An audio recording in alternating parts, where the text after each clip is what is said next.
All right, guys, this is going to be footage from the Basscat dealer meeting a couple of weeks ago. Two parts. Part one here inside the ballroom the night before, and then part two is going to be on the water. I'm going to take you through all the different or most of the different Basscat models because even as a Basscat guy, it's a little bit confusing. So this is the era. This is the hot rod of the boats.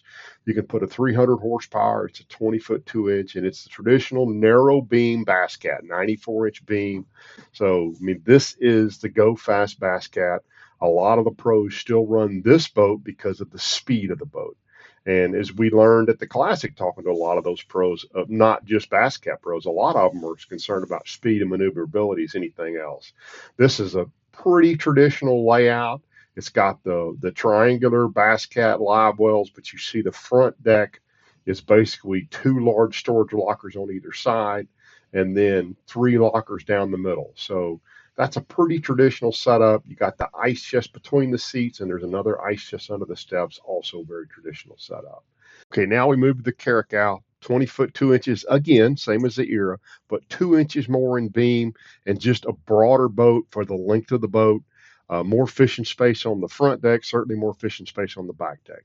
It's got a pretty traditional layout up front. Now, it does have a net scabbard, which the era did not have. So what you see on the front deck up there, actually, we'll zoom in on it. So what you're going to see is two rod lockers on either side, a rod locker on either side, excuse me, and then big center box, not huge, but big center box, then another center box, and then the rod scabbard, that's that white stuff, that white space you see right behind the little day box on the front deck. So a more traditional or a traditional setup, same live wells, same two ice chests, one between the seats and then one between the steps. I'll talk later also, there's a new old crap handle on these seats. I'll talk about that in the next video, but something I think they really made a significant improvement on. Okay, now to the boat that I'm running right now. That's the 20-foot 7-inch 96 beam Puma. You run up to a 300 horsepower motor. I'm running a 250 and running well into the 70s with a 250, even tournament loaded. This is a really pretty boat, by the way. This blue boat, I thought it was a really good looking boat. You're going to see the old crap handles. Well, you can't. I thought you might be able to see them there, but they're attached to the sides of the boat. Now, the one knock I have heard on this boat, I'm going to pause it right there. The only knock I've heard on the boat is if you put the reflex flooring in the boat. I have carpeted in my boat, but if you put the reflex flooring in the boat on the back side of that reflex flooring, so on the right side of this picture, it actually creates kind of a little channel. It's a quarter, maybe an eighth of an inch deep between the bottom of the seats and the reflex flooring. And if you get a little bit of water in the boat right there, it will not jump that little lip on the reflex flooring to go in the drain. So you got to just take a towel and sop it up. Not a big deal, but you're going to see in a minute they fix that in all the newer models. My suspicion is they'll fix it in the Puma next year. I didn't hear them say that, but I can't imagine that they won't. So that is the only knock I've heard on the Puma. If we go to the overhead look on the Puma, you're going to see it's a pretty traditional layout. So it's much shallower step. If you remember, there was a big step in my Lynx from the floor to the front deck. And it was a pretty small step. It was a little bit cumbersome. That's not the case. I've said it feels very much like a layout of like a Phoenix or any other traditional or a Ranger bass boat. So it's got the front, you've got rod box options on either side. It's got one big compartment in the middle, but it's got that split because it's got that ridge down the middle, which is your net scabbard.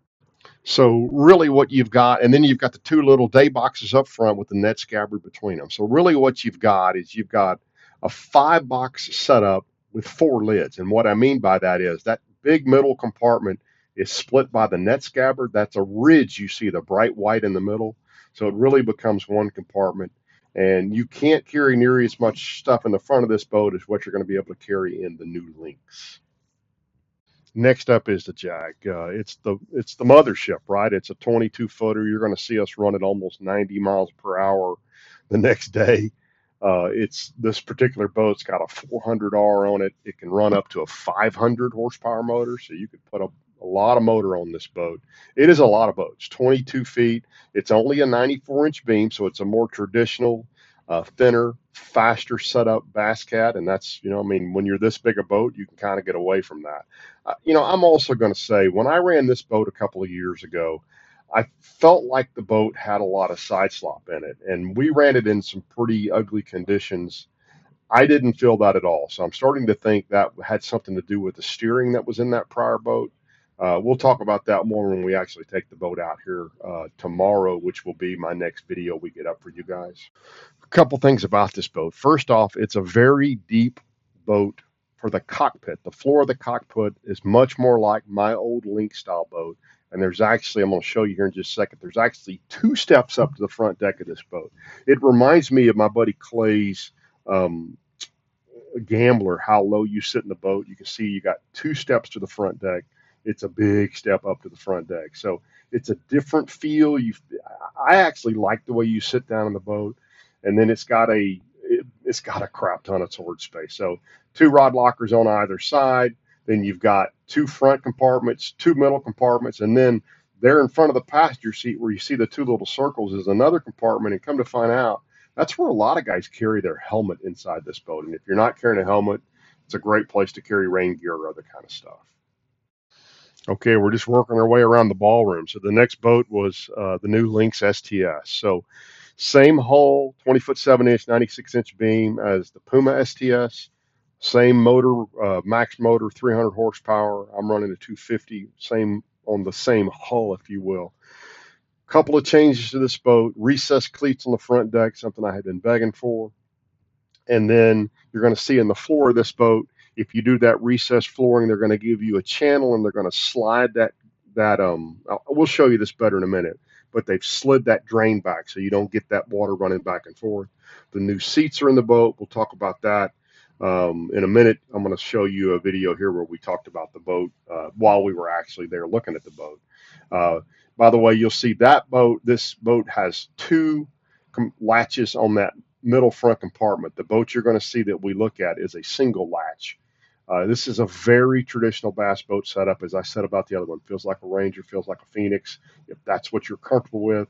A very wide boat, but it's that one front big box. The 2 big differences between this boat and the Puma is the deck and the box layout. So remember, the Puma has a smaller middle compartment, 2 small ones in front of it, and then 2 large rod lockers. This one is rod locker on the port side, huge center box, smaller front right-hand box, and then a day box, which is also a box you're seeing a lot of boat manufacturers use, where you can put all your electronics, all your brains for all your electronics, with a day box on top of it. Hey guys, here at the dealer meeting, and so we saw the Lynx at the Classic this year, but and a couple of guys that I talked to actually took a test ride on the Lynx, and they loved the boat with the exception of one thing, which was the seats. But the seats were actually not manufactured seats for the boat. They were kind of, I'm going to call them sort of prop seats. So they've actually built the seats now, and interestingly, the seat manufacturer is here, and they made a couple of changes. Actually, they made a couple of changes to the boat since we saw it at the Classic. So first off, there's a ton more padding, and they have sloped the seat a little bit back to front for channels for rain, so you don't get rain. Let me show you that again. So they made a little channel and they've sloped it a little bit back to front, so that when you're in the rain, you don't get water running and settling in the back of the seat. And likewise, they've really set up a new channeling system in the floor of the boat. Let me see if I can show you how this looks. So what you see is they've angled the edges of the boat up to try to get all the water to the center of the boat. But then they sorry guys, let me do that again. So they've angled the edges of the boat to let all the water roll to the floor of the boat. And then, I don't know if you can see that or not, but there's a channel right there to the back of the boat. Excuse me, to the big giant floor drain. Which anybody who's been in one of these boats since they put the big floor drains in, you know, there were a couple guys really sort of made fun of them when they first made that, and they said it looked like an air vent in your house. But I got to tell you, anybody who's had one now loves them, because when it rains, it goes right out. You're dry immediately. So this is a really, really well laid out boat. Huge storage in the front. Got your document compartment up there hidden away if you need it. Double lift assist. The new latches on it. This one's got the little power pull trolling motor, which a lot of the real go fast guys are going to the trolling motor, because it's so light. So you're actually dropping a lot of weight off the front of the boat to get more lift, more bow lift out of the boat. I think this is my next boat. Don't know when that'll be. I got to sell my Puma and figure all that out. But I'll talk more about that. But I mean, if I graded this boat now, I don't know what I don't like about the boat. I mean, and by the way, finally, probably my biggest gripe that was still left in any of these boats was they didn't have recessed cleats. They're now recessed cleats, nothing to hang your rods on. It's a great layout. It's gonna ride just like my Puma. It's gonna be just as fast as my Puma. I will work through how I would score this boat. Matter of fact, I'll do it exactly like I did the other boats. And in fairness, a lot of the other boats would score higher now because a lot of the stuff that back in 2021 when we graded the boats wasn't normal. Things like places to plug your phone in, places to put your phone. A lot of that stuff now is very common. Really good oh crap grips everywhere on boats now. Manufacturers have really listened to the consumer. Maybe paid a little bit of attention to my videos because, you know, there's over 1 million views on those boat reviews. Isn't that crazy? So there's, I don't know, 30 or 40 videos out there and there's over 1 million views on those videos. I think we moved the needle a little bit about how boat manufacturers laid out boats, but I don't know what I would change about this boat as I sit looking around this boat. I do know if I could change one thing, that is the only thing in any of these boats, is the boat is not, because of that hump, which I understand why they do it. I talked to them. You do it so that you have a flat surface to put your hot foot in. But if you're over about 6'4", you get really, really tight in that space. You know, that's something we did at the Classic. Talk about that. But at 6'2" and long-legged, now I could still put that forward, but I would, if it was lower, sorry, you can move that forward, move the hot foot forward, but if that was lower, that might be a little bit more comfortable.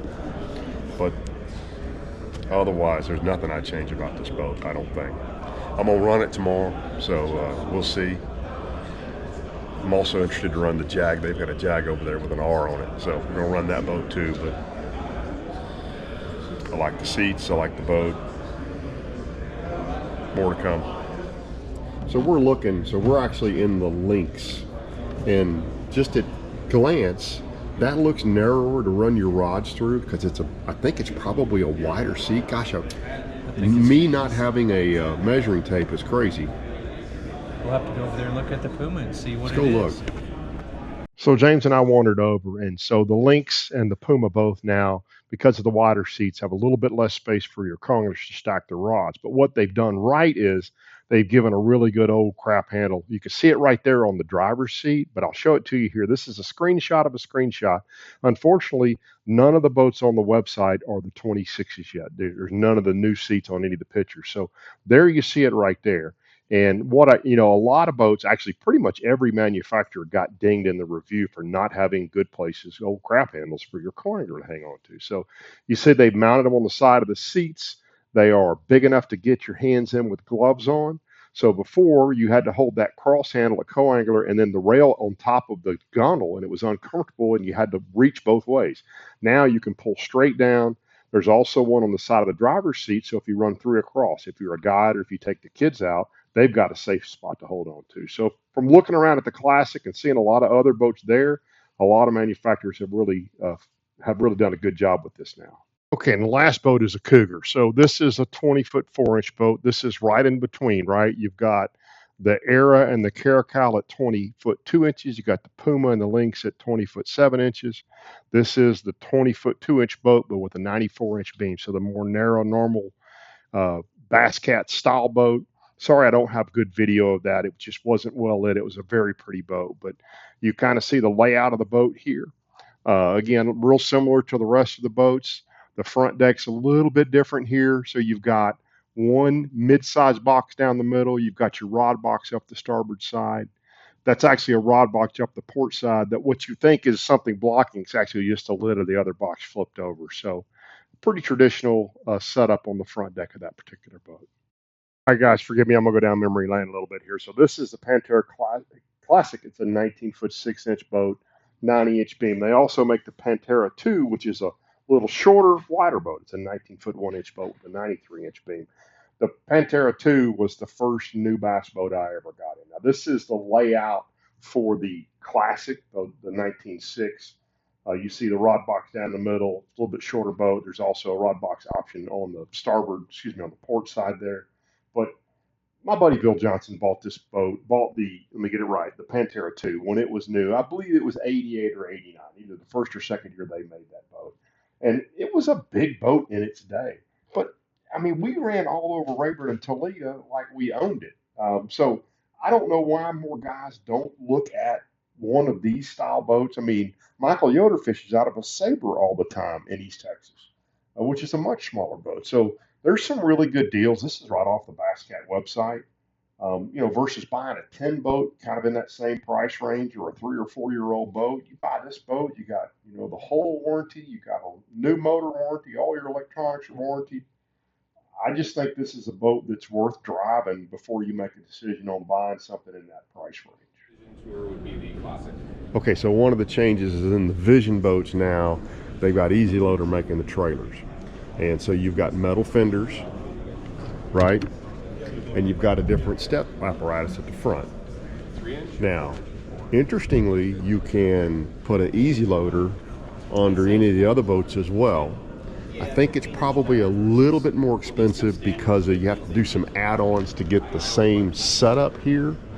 But one of the things that's attracting me to the idea is it is so difficult.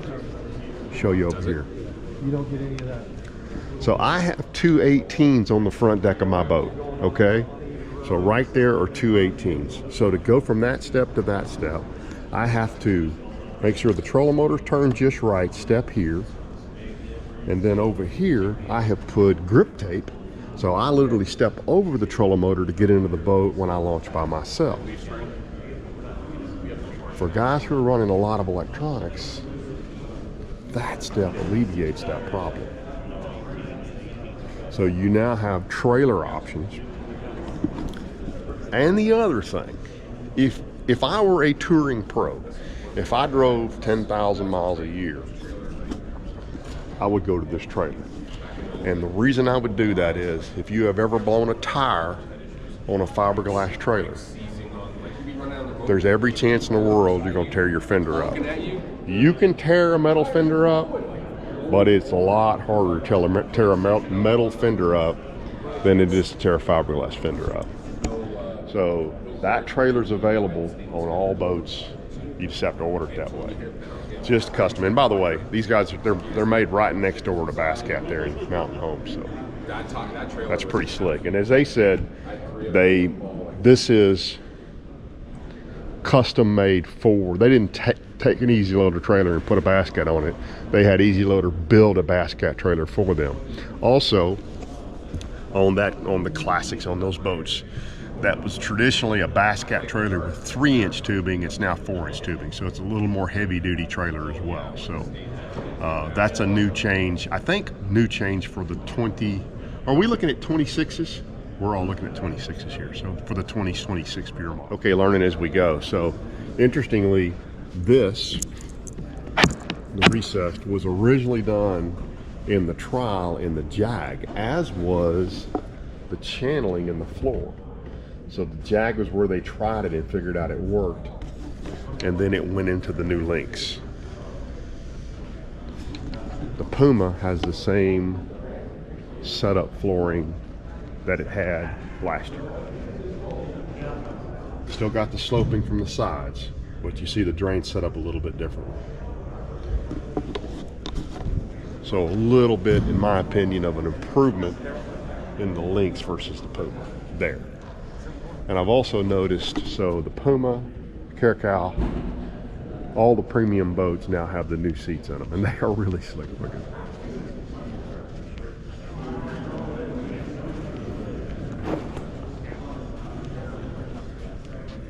Okay, so this was one of the questions I had. So this is the Cougar FTD, and you see it still has the smaller traditional drains. It doesn't have the big drains in it like the Lynx, the Jag, and the Puma. So different, or the Caracal. The Caracal has the big drain in it as well. This is the only one in the premium boats that doesn't have that. So guys, I also thought this was kind of cool. So they presented the National Dealer Excellence Award for the top 10 dealers, both for Yardcraft and Basscat. And our friends right here, Rockwall Marine, Tommy and his team, they finished in the top 10. Bowden Marine, they finished in the top 10. Texas Boat Works finished in the top 10. And our friends there in Lufkin, Ross Motorsports, #1 Basscat dealer in the country. Not the first time they've done that. And one thing you might notice is there's the same guy in all those pictures, and that's Mr. Ed Whaley, the Texas rep. I think, unless I miscounted, he had 4 of the top 10 dealerships across the country. So congratulations to Ed too. Great job, all you guys, and that's why we have such good customer service across Texas for those of us that run Basscats. All right, guys, so we got to run all these boats, and we'll have that video for you in the next couple of days.